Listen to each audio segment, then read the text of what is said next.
co-curricular money and custodial money. Those are the numbers that are in the budget that either haven't been encumbered or haven't been spent. For this purpose, I just make the assumption it's all going. So and if it doesn't, it's money in our pocket. So it leaves you with 938,441. If you approve this project, I would ask for $250,000. That would leave $688,441 for anything that comes up during the course of the year, and then you would do retained fund balance and unreserved fund balance. As you know, you still have a retained fund balance that you plugged in as your unreserved fund balance, so all of this replaces that. First question that we have is, how do you have so much money left over? Two special ed cases that we're budgeted for, out-of-district placement, and we've kept both in-house. Fine job done by Bruce and Tanya and the whole team. So that's what's allowing this money to appear. So the other issue I want to talk to you about this facility, outside of the facility, whether we do it or we don't do it, is I'm concerned about the remnants of pesticides that have been used over the course of the building being here since 1969 and caring for the fields. And so we've been talking with Park and Rec and the athletic director and obviously Jim Blake, who's the foreman of the crew. And I'm proposing to those folks to recommend to you that we roll pesticide away from our employees dealing with it and just have it as part of the service that comes in here and does it when we need to. So we have a service that comes in and takes care of insects in the building and all those institutional things that you have to do. It merely would be tacked on to that kind of a company. And then we would be out of the pesticide business. We wouldn't be storing anything. Folks are concerned about what goes on lawns around here. That way we would be on top of it with professionals who watch that stuff on a daily basis. So that's what we're talking about in terms of pesticide also. So long and the short of it, that's what we're looking at. Again, lots of questions tonight. Not looking for approval tonight. I'm just saying another month will come along, but what we would do to get started, we go through the month of March, but we would begin. I would take down some of those trees during April vacation, just to get those out of the way, and then when the kids are gone, we would begin the project. It's not a hard project to build. It's people get in and out quickly. So that's the presentation, and gives the outgoing superintendent something to do in the months of April, May, and June, or else I'll take a nap. So the new superintendent is so good at what she does. Yes, the total we have is $248,000. Right. That does not include anything for the tree removal, or is that? It's all in there. It is in there? Yes. Okay. And also the other cleanup that you... Yeah, I told John, just let's put everything in there so it's one swoop. Okay.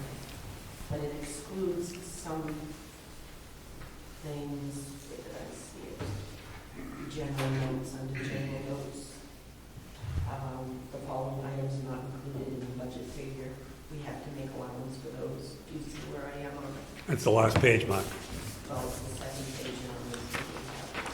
On the allowances? Yeah. It says general notes and clarifications. Yes. The following items are not included in our budget figure and need to be budgeted by the owner. I presume that means us. Right. Builders, risk insurance, exterior Sure. signage, and all of those Yeah. items. Yeah. Well, basically, if we wanted any we'll start from the bottom. If we wanted any of these sheds hauled away, we would do that ourselves. And quite frankly, Park and Rec in the town may use those sheds. So that's easy enough. Asphalt parking lots and driveways, there'll be a little bit of paving, but not a lot. We're not building parking lots or anything. Unsuitable soils, that's typical for if we run into any trouble, soils that may be contaminated or, need to get out of here, then we would deal with an environmental firm. But I'd rather deal with it now before I go than be left holding the bag for somebody. So that's an environmental risk, Barbara, so that would be excluded. Exterior signage, we would do those signs by ourselves anyway, or subcontract out to the sign maker. We're running on sketches that Peter Stewart has done, and the contractor is sort of an as-built, so it's just basically a big garage. There's not a lot of detail to it. So. What about blasting and that stuff? We don't anticipate. I'm sorry. Blasting the ledge. Yeah, I don't see us running into any ledge over there. If we do, we'll work around it. And builder's risk insurance, isn't that normal in a project like That's this? normal, and part of our liability policy already has that. We just dealt with that with the Rumney project. So Primex steps in on some of it. Any other questions? So Mark, I have a question. So there'll be that building there. Yes. Then there'll be the new building, and then there'll be Parks and Rec. Yeah, Parks and Rec, this building will abut the Parks and Rec. But They're attach not- it or just abut it? No, it'll attach. It'll- That'll be a side of one of them. Okay. And Parks and Rec life is not changing a bit. The new stalls are built for the bands. Jim keeps all his old area. In fact, I think when we do the clean out of the area, I think he's pretty excited to say, okay, we're going to do some consolidation here. And we have the upstairs. Right.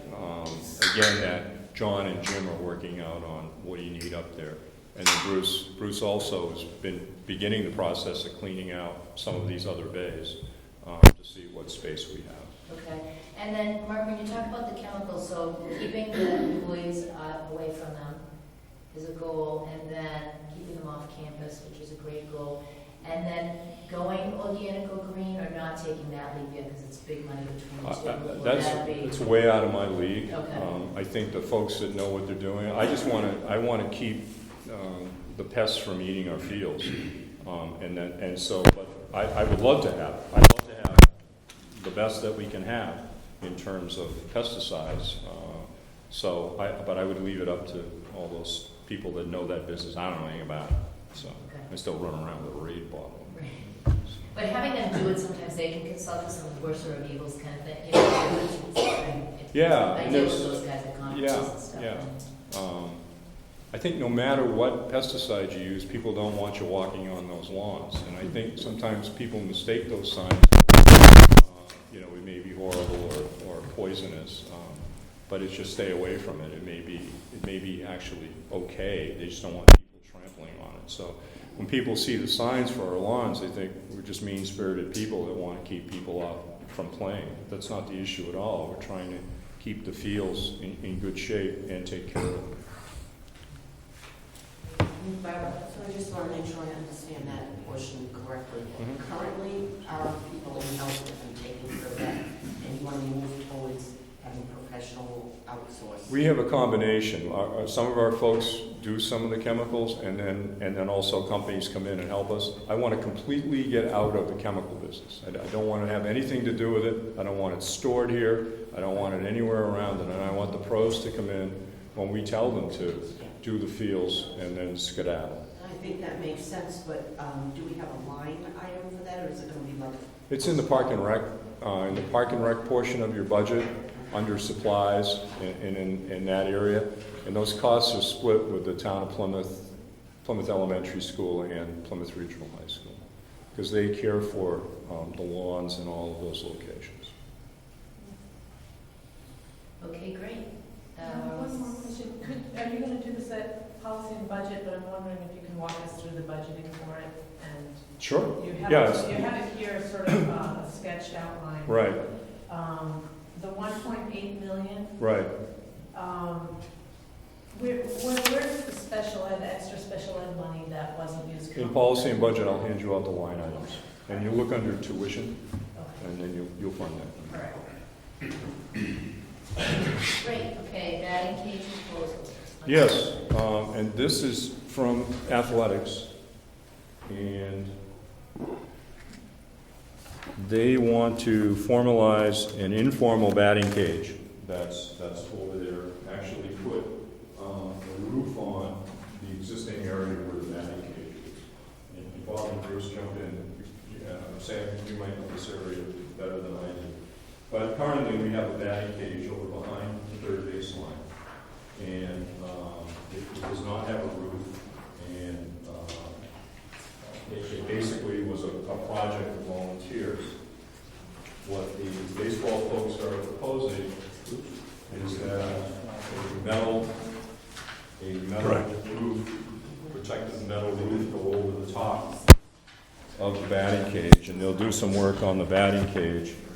And so you can see the existing concept, and then what it would look like with the batting cage. A significant different look over third base if you put this roof on. Correct. But at the same time, Because it's going to be permanent. and so, I don't know, Bruce, if you want to speak. No, to it. it's going to be permanent. I mean, and it will give a different look to that area down there when you look from the top of the hill. It'll be on that third base side, where we have the home, our varsity, our home team sits. You see the cage behind, as it stands above, without the roof. They're going to fund this themselves. They have the money that they have raised from the Bobcat Classic. Michael has done a marvelous job chairing that tournament for the last 3 years. They'll probably raise another $10,000 this year too on the tournament. So it's totally funded by the Friends of Baseball. Sightlines, what is the roof material? Is it? It's metal. It's metal. That isn't going to cause interference with sightlines with any No, games? no, it's in Behind- back. It's in behind back third base. Behind third base, yeah. It's that area where the kids now take batting practice, and also if a pitcher's going into the game, they're warming up over there. That's the area where I think it's a good idea, and just want to make sure there's no problem with the metal shining or anything like that, and there's no problem inside. I don't know. It's not, the question's not a bad, that's not a bad question, Barbara. I don't know the answer to that. I never even thought about it, to be honest with you. What? Sure, where the sun sets. Yeah. It doesn't set in there. Point. Center field. Outfielder. Yeah, it goes to center field, but doesn't go on that side. Wouldn't it be black or some non-reflective color? You wouldn't have it room. Yeah, I didn't get into any of the colors or anything. They did attach the specs for the work, and I believe it's Reese Construction It is. that they're working with. Mhm. But I really have not been in the nuts and bolts of this project. Can we just bring that to someone to make sure that? Sure, I can have Michael come in now if you want. Yeah. He's in the basketball. Before, you want him to come in? Before the varsity game, You want to absolutely. move this up for approval tonight? Pardon? Maybe you want to move this up tonight? Yeah, I think that they'd like, they would like to know whether it's a go or not, just to work with a subcontractor, if you're comfortable. Do you know if they have any other uses for this after baseball? It looks like great storage for something, Well, I think it'd be open. I think it'd be great when it rains and kids are down there in the playground. They got a place to run to, as long as the lightning's not going off. But yeah, I don't know. I was thinking even the sun, it'd be great, block It the sun is. so they can, Yeah. And $4,500, someone's giving us a good deal. Well, I think they're working. I think the Reeses are involved in sort of a community project with folks. I think that there's also here's the man with some answers, but I think there's a lot of community contribution to this project. Michael, we're into the nuts and bolts of what this will look like. Will there be a reflection? So I guess, Madam Chair, if you want, ask Michael. You all know Michael Boyle, our baseball coach. Sure, Barbara, you want to add? I think this is a good idea, I was just wondering its placement, what the roof material is, and if there's be any chance that if it's a metal type roof, there would be any reflection that would be a detriment to anyone feels down there. I don't think there would be any difference with a reflection because the sun sets behind home plate. So I think it would, for the most part, right behind the dugout, would block that from, it would be a metal roof. That's the initial plan. And then there was some other question brought up about color. Maybe some colors that are better for deflecting. I don't know. That would be something we could look into though, for sure. That's a good idea. I think just to play safe, just look into it. Yeah, that's a good idea. If we pick the color, would it be blue? That would be the best option, Yeah, I think, right. for sure. Start navy blue. What I would recommend. Any other questions for Mike? Thanks for coming. That's right. Short, sweet. They wanted the baseball coach. Appreciate it. Thanks, Michael. Thank you. All right. Any other business? Future meetings, March 17th. Can I get one more copy? Oh, no, are we doing something? Pardon? Yes. 17th. Bobcat Classic, is someone want to talk about that? No. May 17th, May 3rd, May 27th, just reminding us of dates. I'm trying to find out where you are. Yes. Oh, yes. Correct. Yes. And under program and staffing, the Bobcat Classic is going to be May 3rd. I think that's the date they settled on, May 3rd. Oh, okay. And the Chuck Lenahan plaque going on a stone. The day is going to be May 27th. It's a weekday. The athletic director picked that out with Chuck. We have a softball and baseball here that day. And so that'll be an informal ceremony where Jim Blake has found a stone that will go down as you sort of walk down, and then a plaque recognizing Chuck's contributions to the high school over the years we placed on that. Very similar to the stones for George Zulius and for the baseball field. I'm just drawing a blank on the coach's name. Dawson. Not Dawson, no. Wasn't it Dawson? Yeah. Was it George? Was it? Yeah, yeah. I was thinking of Lawson, the track No, coach. that's Yeah. track. Yeah, so very, very similar to that sort of tasteful plaque. Mark, excuse me, you said the Bobcat Classic is going to be May 3rd. I believe that's the date they've settled on. They got bounced because of an event taking place. That's news to me, Yeah, because it was the 17th. yes, I've always had it the later date. yeah. That's early. Yeah, it was last week, Jim said, he just got a call. I think it's the 3rd. That'll be a weather issue. Houses. If it isn't, we'll get right back to you, but If Michael will be running that, so. yeah. Okay, so I'm going to need a motion to. You need that meeting on the 17th too, right? You need that meeting on the 17th? It's March 17th. I need it. You need the subcommittees?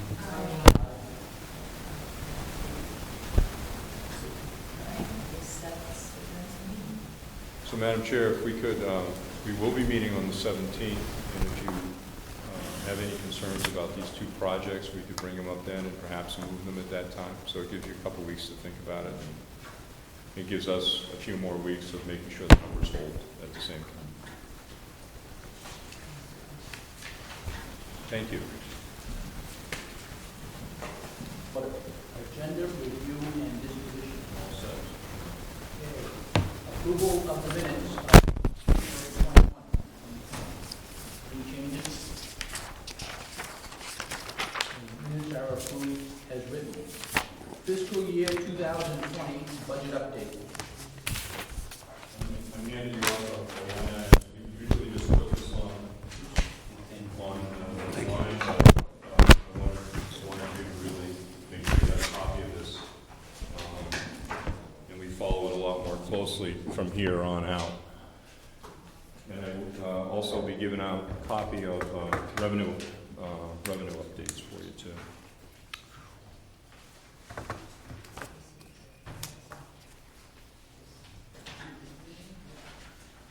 And these two things, and you can follow the arithmetic on the sheet that I gave you.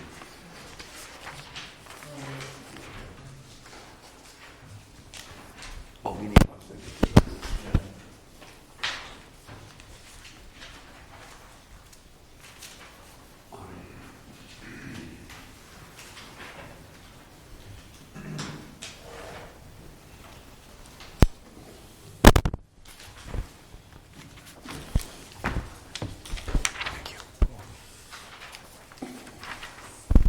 We could, Madam Chair, we could start with, Mr. Chairman, I'm sorry.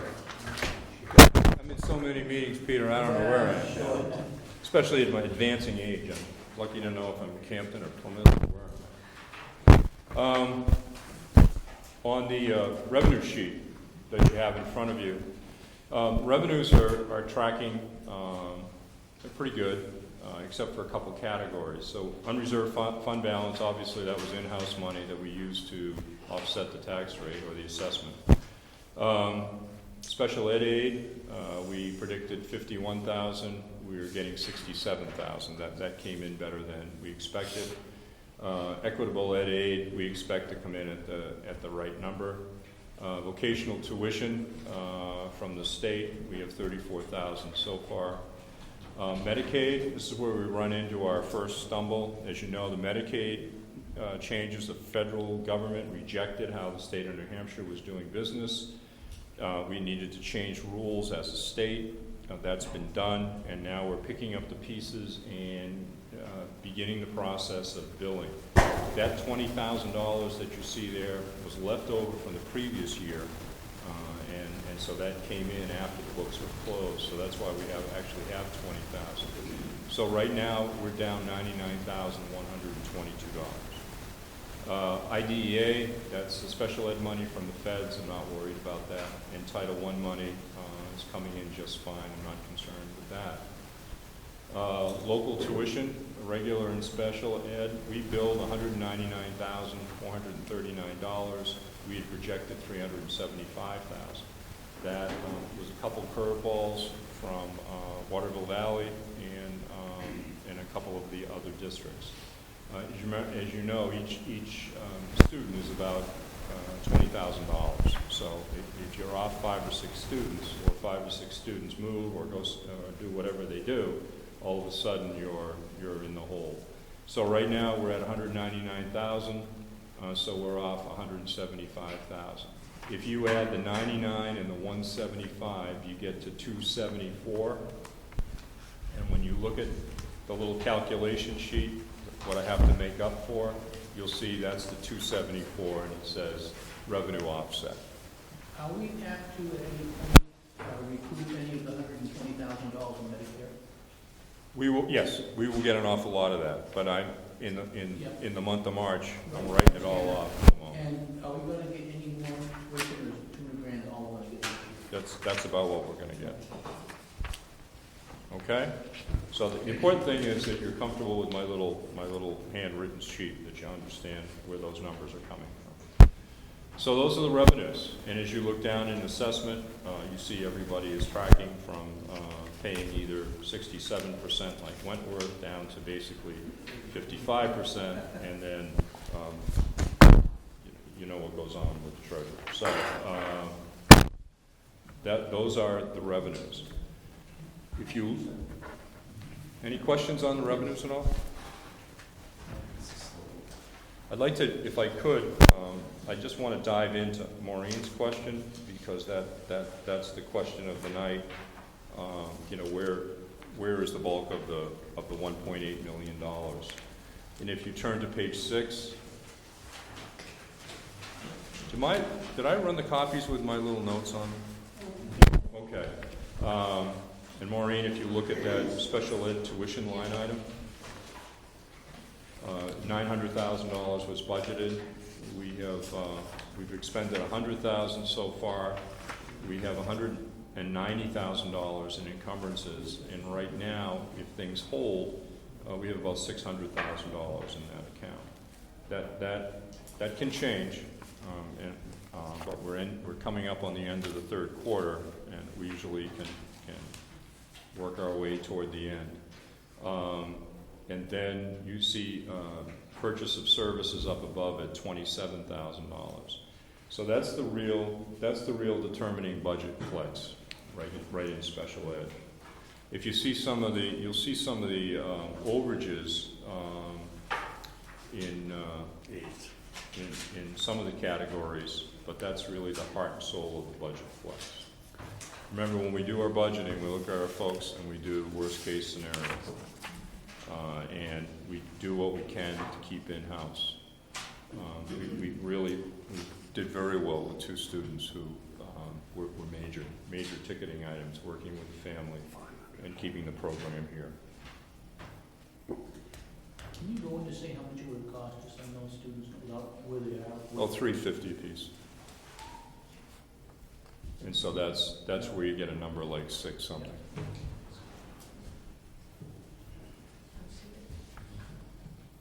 It's not the worst we've ever had. If you remember, we had a student in the Commonwealth, sent to the Commonwealth for over $500,000. One student. So as you go through this, that's the heart and soul of where the money comes from. And so if you have any questions about any of the individual line items, I'm certainly free to ask or call me or email me, and be happy to get right back to you. But all in all, the budget is holding well.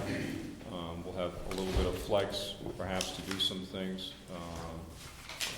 if things hold, and also we'll be in a position to have you have another retained balance going into the next fiscal year along with that reserve fund balance. So, Any questions for the superintendent? Any other business to come before the committee? all set, Mr. Chairman. The sheds of Any sheds? No, I just that as Maureen pointed out, where's the money coming from? And it's really this sheet. Right. And it is coming from mostly from special ed. Okay? If there's no other business, the future meetings are our next meeting, March 17th, April 21st, May 19th, and June 16th. Do we hear a motion to adjourn? Second. All in favor? Aye. All opposed? We are adjourned. Call the program and staffing meeting to order. Agenda review and disposition. Is John, you going to join us? No, Bob can Bob can do fill it. you in. Great. Your teacher leader meetings. Just give them an update. Okay, the minutes from January 21st, if there are any changes, they be approved as written. Okay. Long-term sub-nomination. Yes, in non-public session, after your board meeting, we have a long-term sub-nomination, and that is a person who is taking the place of one of our teachers who's on maternity leave. Teacher leaders, any ASC update? Huh? Sure. So the teacher leaders have been working on a number of different projects this year. One, part of the NEASC is developing the school's vision of the graduate.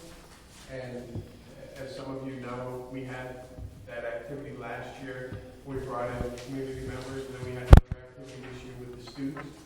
And so putting all of that data together and come out with a draft of what that vision is actually going to look like. And so we're almost completed with that draft version of that. Hopefully within the next week or so, that draft will be completed. The other thing that we're looking at is, if you go back to the NEAC growth plan that we developed ourselves, as a school, and there were some major items involved in that. And one was looking at, how do we continue to grow as a school and improve? And some of the areas we're looking at some of the different types of schedules that we could potentially have. So we have been tossing around different schedule ideas, which are one of our plans is to bring to the next faculty meeting some different ideas of potential schedules that would allow for, like this year we've been working on PLCs, which are the professional learning communities, where we get teachers in groups and providing a schedule that would provide for a regular time for that to happen, so the schedules have that component to it, and a convention block to it, and some other different aspects. And so we want to share that with the entire faculty, a couple of different schedule possibilities to get their feedback on where those are going. The other parts that are coming up, because again, next October is when the visiting committee comes back and looks at how are you doing in your growth plan. So we have some final things to do in drafting the rest of that plan to see where we are to date. But other than that, we work pretty much every other day, every 8 day, we meet as a group. These are the teacher leaders that volunteered, and in lieu of a duty, they meet with Tanya and Bob religiously twice a week. Yeah, sometimes 3 times, normally twice a week, or sometimes 3 times a week for them. And it's been a marvelous experience to watch them as they go through. They have a big faculty meeting coming up next week. And then the week after that, I think it's 2 Correct. weeks, on the 20. First, or 24th. Whatever that Tuesday They're bringing it is, back. We have a full day in service. So it's planning that, bringing back Daniel Venables, the person who trained the people in PLC training in August, is coming back to follow up on both Monday and Tuesday of that week. So 4 days of service. Nice job. They've been extremely professional faculty groups throughout the year. They worked hard. Tribute to Bob and Tanya. Okay, any questions for Bob? Okay, thank you. SAT testing updates?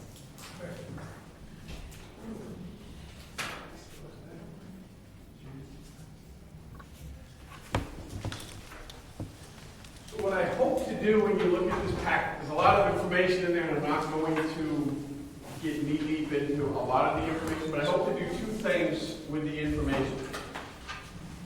And I will wait until everybody gets this, so we can follow the bouncing ball. So the first page is basically what we're going to be doing in April. So this will be our first foray into the digital SAT. We've been doing the paper and pencil version as part of the state mandated testing. And so now the SAT with essay will be done via digital. So the benefit is the paper pencil version is in March. This one is pushed to April, so you get more time in the classroom prior to taking the test. Hopefully that has some impact.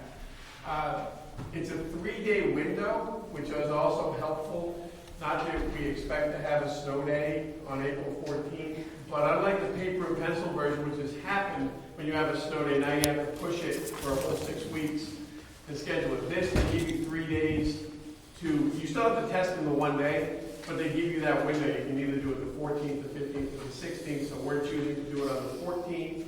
And while we do that on the 14th, we're also doing the PSAT for the 9th graders.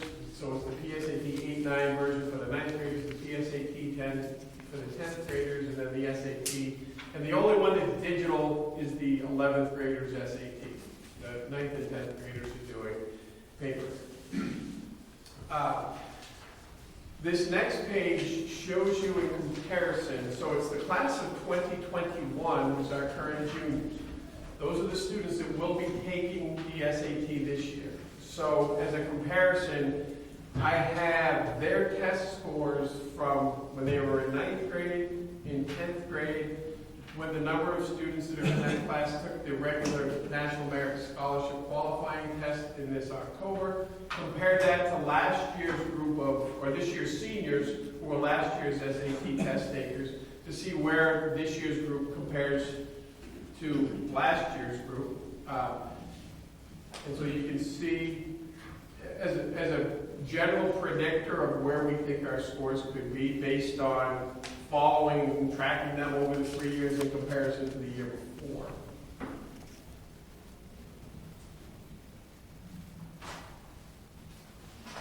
On the next it's just a rundown of all of the SAT scores from 2016 to 2019, again, to put it into perspective.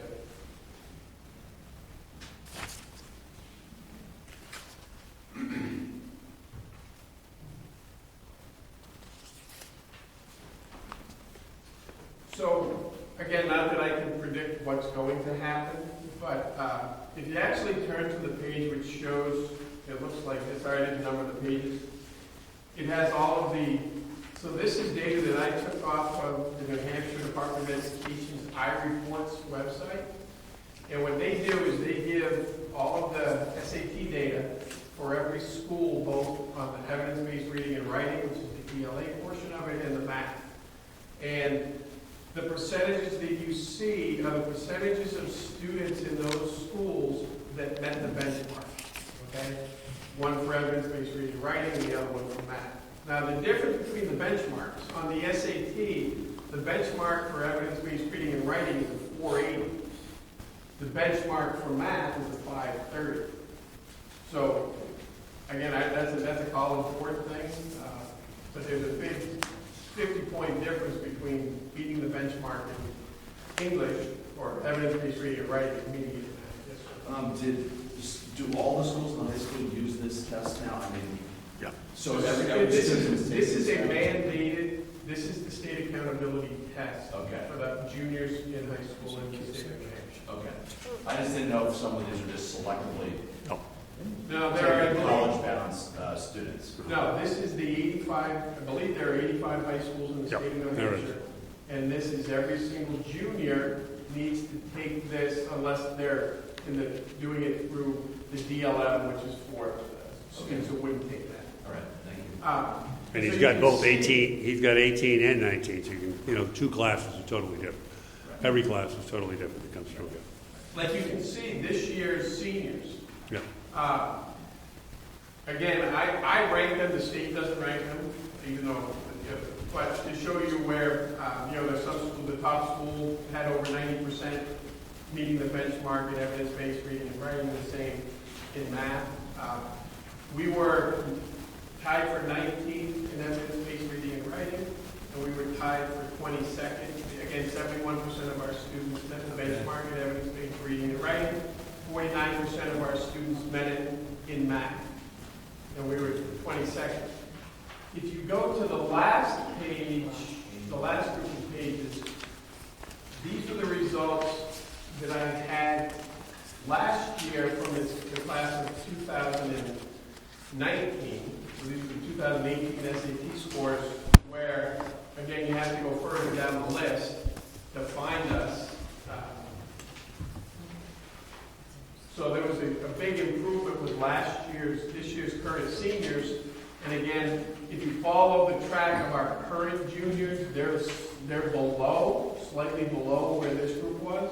But overall, I think my hope is, I don't know how much the digital SAT will have an impact on the scores compared to the paper. We'll find out how the students feel about it. And also, keep in mind, if I can piggyback up with Bob, through Mark and Kyler, every 8th grader takes, we want to get these kids used to taking this exam, so by the time they get to their junior year, they know what they're doing. So they have, all the elementary schools use this in the 8th grade. And for that day, when Bob does that, I'll have the seniors out at the college again. And they have a full day planned, because they generally don't get back, Bob, till 1:30 around there, 1:45? You get them back, good bless you. I want to say, and again, when we actually see that, I haven't done that yet. Yeah, that's tough to plan. Figure out with the digital SAT, the timing is a little different. To see, like, we ran an early release for everybody in the school. Last year was around 1 o'clock. Right. Kids test, and that's all they do that day. The seniors come back. Again, doing digital, the time will be slightly different, but the SAT takes the longest out of all of the groups. But we'll come back to you, because I'll need an approval to release the kids earlier that day too, like I did for Winter Carnival. But again, as Mr. Parsons said, these students have had multiple bites at the apple with the SAT. In 8th grade, in 9th grade, in 10th grade. Again, this year's group, 66 students took the PSAT in the fall, which is a national merit qualifying test. So they've had multiple, this isn't going to be new to them. And that also, that comfortableness of taking the test, where they've seen the types of questions before, should hopefully be helpful. These scores just reflect the one test that they took once here. Correct. It does not, so, a good point. Good point. We have Very good point. students that take this multiple times, okay? And many students will score this on this, and then the next time they take it, their scores may go up. It does not, in any way, shape, or form, factor in any of those other scores. This is the school day testing, just who tests on that day. These are how those scores come in. Good point. Nice job. Any other questions for Bob? Thank you, Bob. Ceremony for Chuck Running? Yes, as I said earlier, that will be May 27th, and I will get you the exact time and little map location of where we end up. Okay. And we need non-public session for personnel, long-term care. We will at the end of your full board meeting, so we spare you one non-public session. Next meeting is March 17th, and do I hear a motion to adjourn the program discussion? Mr. Parsons, did you? No, you're good. You're fine. Thank If you want, you stay. If you want, be my guest. So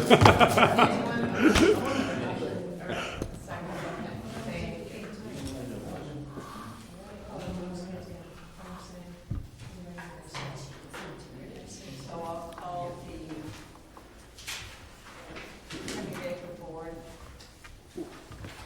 My tender review of disposition. I'm all set, Madam Chair. I will need the non-public session for a nomination.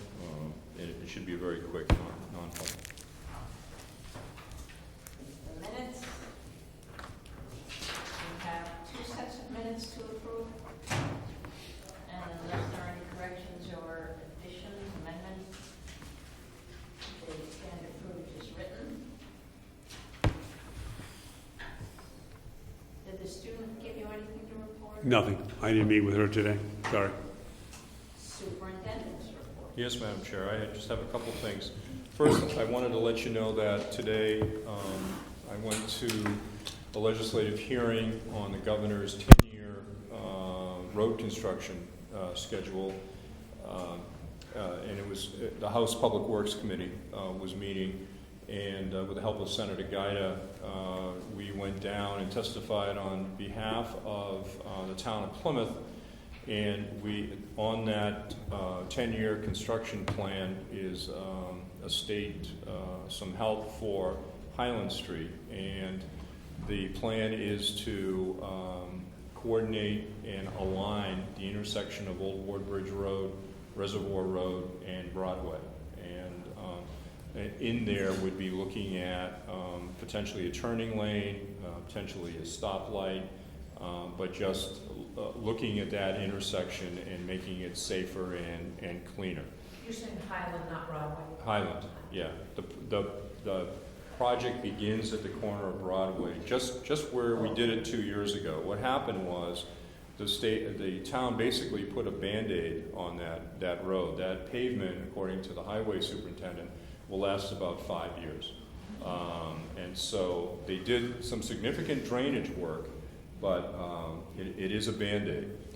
So originally, that project from Broadway to Old Wardbridge Road, which is really getting to the sub-base, cleaning it up, doing it the right way, and dealing with drainage, particularly on that corner. As you know, coming around that corner at night can be a workout, and that's because of poor drainage, more so than anything else.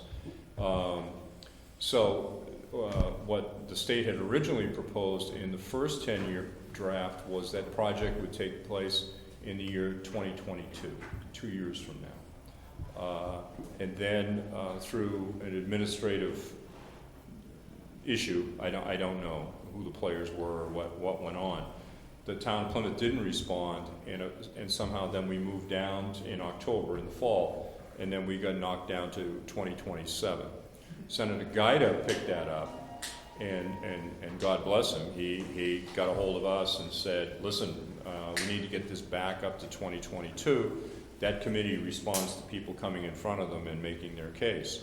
So that folks from the town of Plymouth and I, and Chief Temporino from Plymouth State, we went down and testified on behalf of the town to see if we can get that moved back to 2022 from 2027 where it is. The committee was very courteous, seemed to be very, very engaged in our conversation, but we'll wait for that to come out, that recommendation come out of the House. That bill then gets passed over into the Senate, and I'm sure Senator Guida will tell us you need to hustle down for the Senate transportation hearing. But we're hoping it comes out of the House in 2022. We would just go down there then and testify on behalf of the bill and not ask for any favors. So that's where we were today. Also, as you know, it's school district meeting time and town meeting time. We're in Plymouth last night. They had a very successful meeting, and they did a couple of security updates that I wanted you to become aware of. They have gone to the same security cameras that you guys have, and they've upgraded significantly, which will help on your north end of the campus. Those cameras take the playground in that area leading into your area, so if there's ever an issue between the two buildings, between the both cameras. Right now, your cameras would be a real help. The Plymouth cameras are about 10 or 12 years old, and there's all kinds of technical terms I don't know, but they're not good. And so the folks in Plymouth last night approved that, and they also approved upgrades in the building for energy lighting, like we have here. They've gone the 10-year lease, and so the motors will change, LED lighting, and so all those upgrades will take place this summer at Plymouth Elementary. So tonight is an exciting night in Campton, the Campton School District meeting, and they have an energy project they'll be voting on, very similar to yours, wood chips and a building that takes the wood chips in and upgrading the entire heating facility. If the voters don't like that, then we are merely backing off and going to propane to be the heating source. So those folks will be making decisions on that tonight, and both John Francis and Dan Rosner from our office are out there with Pam Martin, who's done a great job with Campton this year. So we're underway, and so we'll let you know. I'm in Thornton on Thursday night, Wentworth for the Saturday special, and which is always interesting. And then next week we finish with Waterville Valley on Monday, Ellsworth on Tuesday, and of course the voting takes place for your budget at the polls and also the Romney School District's budget. And then Wednesday night they're in Holderness for a doubleheader, the town and school. So that's the season. So that's my report, Madam Chair. Things are looking up. Busy man. Mr. Carter. Short and sweet, coming back from vacation. We had a great winter carnival. Kudos to our winter carnival organizer, Denise McGlone, with her student helpers. I think they had a great day. Good time had by all. On last Saturday, our wrestling team won the Division III state champs, so they'll be looking at a little dinner from the principal. And they had either 5 or 6 boys go on for the Meet of Champions, which was the following week. And Joe Cleary won in his division, so that's quite a feat for Joe Cleary. And kudos to Coach Todd Austin and his dad, Randy Cleary. Also, Dylan Welch, if you did not, Division II, he was the #1 skier. So he's a state champ in that area. So we had some very high success in the winter sports following up. Basketball still going on, and hockey. With Mark and I will be attending a game on Saturday. Playoffs. Looks like they'll be in the playoffs, right? Playoffs. So we're back, and we're getting ready for the scheduling. Bob is putting together that for myself and Mr. Halloran as we go through with that. We may have 10 or 20 students that we need to get scheduled from. as Bob builds that schedule, and we got to sit and make the numbers work. So I'll have them for you probably by the 17th. I'll have a good idea of what that looks like. Other than that, Madam Chair, we're looking to get back to work. All right, thank you. And committee reports. Committees met earlier this evening. We just have the batting cage coming from facilities. And that is going to be paid for by the volunteers, so there's no impact on the budget. But all those who approve of that batting cage is coming from committee, so motion's not needed. All those in favor? Aye. Opposed? And abstaining, so we're all set there. SCC, anything to update there? No, I have a principal coming up March 9th to do a presentation on the capstone, how it's run in their school. So he's bringing a couple of people with him, and they're going to take them through their entire process. So they're working diligently on that capstone experience, that capstone project. So they'll have a lot more information after this meeting that I put on. Discussion items? Yes, future meeting dates. We will have committee and board meeting on March 17th. My apology to all Irish folks, but we'll get you out as fast as we can. Committees also. And committees also, yes. Everyone's Irish in that day. That's true.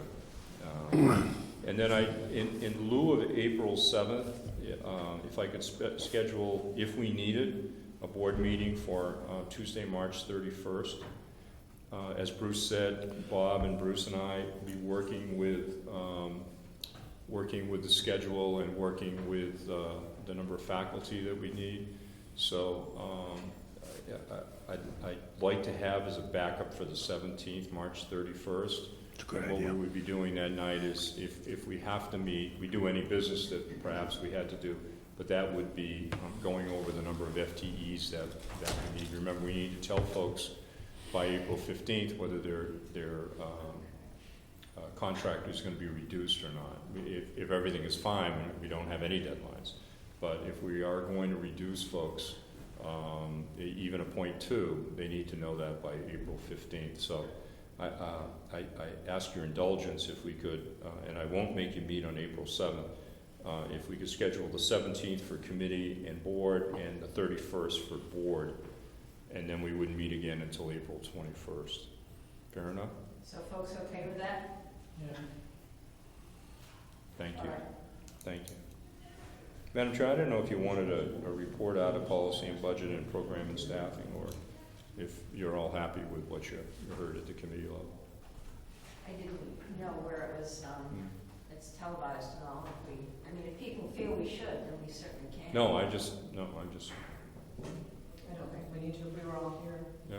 Yep. Great, fine. Sorry to bother you. Not bothering me. Board member, or is there any other business? No, Madam Chair, I'm all set. Board member concerns? Yes. I hate to bring this up, but just wondered if we needed to discuss anything related to the COVID-19. Yes, yes, shame on me. We have, as you know, nursing services are provided to us through Spear Hospital.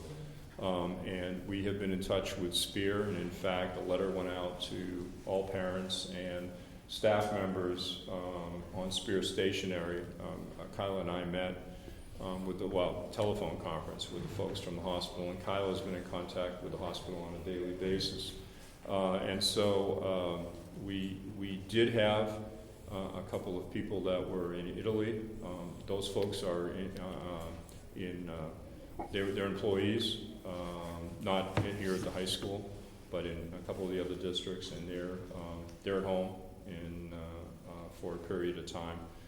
They were not in the area of Italy where it is supposed hotspot. They just happened to be in that country. And they're showing no signs of any illness. But they're at home, and they will work with the hospital in terms of when they can come back to work. And that's it. We had no trips like Kearsarge and Timberland and Winnicott. We don't have any of those kinds of trips, so we didn't have to deal with wholesale. And we did in another district. We had an employee who was in Germany, but other than that, everybody was around. So, but all the nurses are on it. We're working with all the families. Folks have called in to the local nurses, and my understanding is the primary care offices are pretty busy. So there's nothing any of us can do about the national media and how excited they get. But locally, we're plodding along, and we will use the utmost care and caution in any circumstance like we always do. There's all kinds of information on our website. The commissioner sent out, both the Health and Human Services Commissioner and the Commissioner of Education and the Governor's Office have sent out all kinds of information, and when we get that, we put it up on the websites. So. Do we take any precautions for people who travel to the state of Washington where they seem to have a hot spot? There's been 9 deaths. Yeah, I'm not aware of anyone who's been out in Washington. Is that? No, No. you wouldn't know. No. At this time of year, if the Caribbean or Florida was hot, we'd have some issues. But nobody that I know was in Seattle or any of those places. I got this coming up on the roof, moonroof.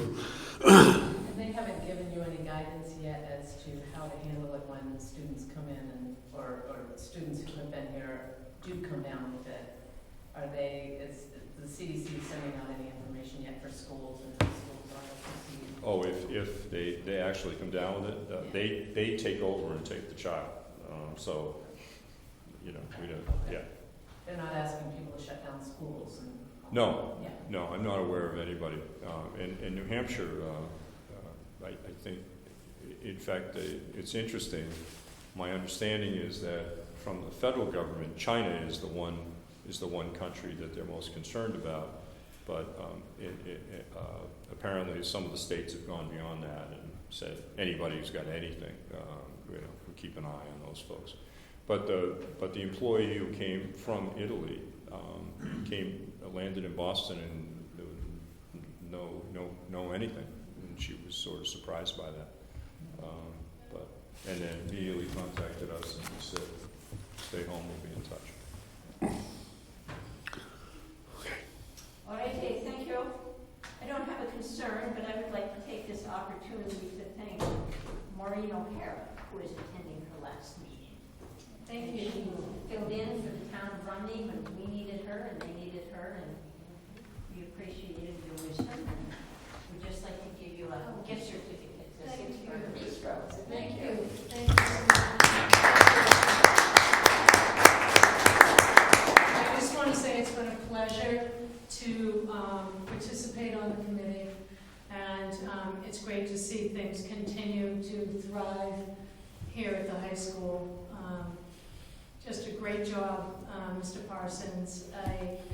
Just the facility, what you've done with the facility, and looking at the scores continue to rise. It's just a compliment to you and your staff. I had a lot of help with this guy. And Nick. Mr. Howard, of course, he's not, I just Thank you. compliment you very much. Thank you. I really do. Thanks, It's a Maureen. pleasure. Thank you. And thanks for doing this. We appreciate it very much. Well, I'm very happy that Roger will be replacing me as well, because I think it's great to have young folks with a lot of vigor and time to pass the baton on. Maureen is on the Russell Elementary Board, and so for the next 18 months, she'll be building a building. And I'll be very happy to focus at the elementary level as well. I love the high school, however. I'm really enjoying Romney once again. great. So thank you so much. Thank you. Do I hear a motion to go on to non-public for personnel?